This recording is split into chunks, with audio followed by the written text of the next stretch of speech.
பரிசுத்த வேதாகமம் பழைய ஏற்பாடு எஸ்ரா 3ஆம் அதிகாரம். இஸ்ரவேல் புத்திரர் பட்டணங்களிலே குடியேறி 7ஆம் மாதமான போது ஜனங்கள் ஏகோபித்து எருசலேமிலே கூடினார்கள். அப்பொழுது யோசதாக்கின் குமாரனாகிய யெஷுவாவும் அவன் சகோதரராகிய ஆசாரியரும் செயல்தியேலின் குமாரனாகிய செருபாபேலும் அவன் சகோதரரும் எழும்பி தேவனுடைய மனிதனாகிய மோசேயின் நியாய பிரமாணத்தில் எழுதியிருக்கிறபடி சர்வாங்க தகனங்களை பலியிடும்படிக்கு இஸ்ரவேலுடைய தேவனின் பலிபீடத்தை கட்டினார்கள். அவர்கள் அத்தேசத்தின் ஜனங்களுக்கு பயந்ததினால் பலிபீடத்தை அதன் ஆதாரங்களின் மேல் ஸ்தாபித்து அதன் மேல் அவர்கள் கர்த்தருக்கு அந்தி சந்தி சர்வாங்க தகன பலிகளை செலுத்தினார்கள். எழுதியிருக்கிறபடியே அவர்கள் கூடார பண்டிகையை ஆசரித்து நித்திய நியமத்தின்படியும் அன்றாட கணக்கின்படியும் ஒவ்வொரு நாளிலும் பலியிட்டார்கள்.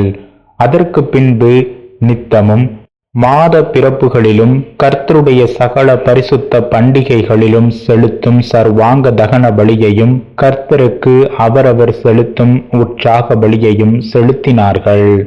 7ஆம் மாதம் முதல் தேதியில் கர்த்தருக்கு சர்வாங்க தகன பலிகளை செலுத்த தொடங்கினார்கள்.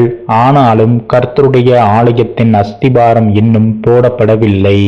அப்பொழுது பெர்ஷியாவின் ராஜாவாகிய கோரேஸ் தங்களுக்கு பிறப்பித்த உத்தரவின்படியே அவர்கள் கல் தச்சருக்கும் பணத்தையும் லீபனோனில் இருந்து கேதுரு மரங்களை சமுத்திர வழியாய் யோபா மட்டும் கொண்டு வர சீதோனியருக்கும் தீரியருக்கும் போஜன பானத்தையும் எண்ணெயையும் கொடுத்தார்கள்.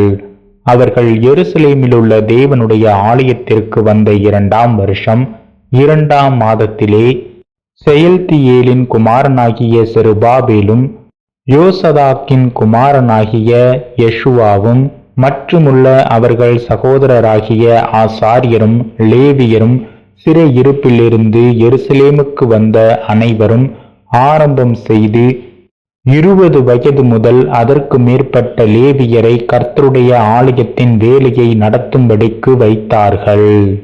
அப்படியே தேவனுடைய ஆலயத்தின் வேலையை செய்கிறவர்களை நடத்தும்படி யோசுவாவும் அவன் குமாரரும் சகோதரரும் கத்மியேலும் அவன் குமாரரும் யூதாவின் குமாரரும் ஏனாத்தாத்தின் குமாரரும் அவர்கள் சகோதரராகிய லேவியரும் ஒருமனப்பட்டு நின்றார்கள்.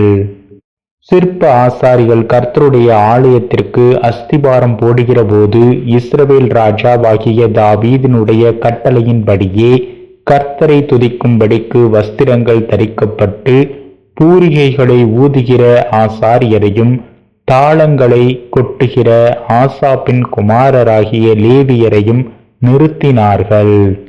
கர்த்தர் நல்லவர், இஸ்ரவேலின் மேல் அவருடைய கிருபை என்றும் உள்ளது என்று அவரை புகழ்ந்து துதிக்கையில் மாறி மாறி பாடினார்கள்.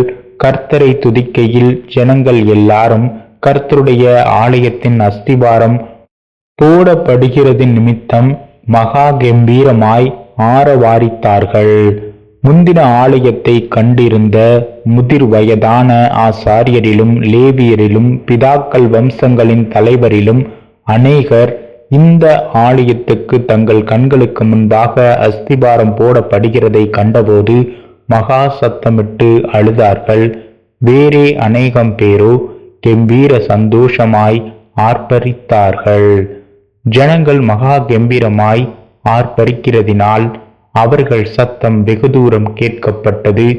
ஆனாலும் சந்தோஷ ஆரவாரத்தின் சத்தம் இன்னதென்றும் ஜனங்களுடைய அழுகையின் சத்தம் இன்னதென்றும் பகுத்தறிய கூடாதிருந்தது.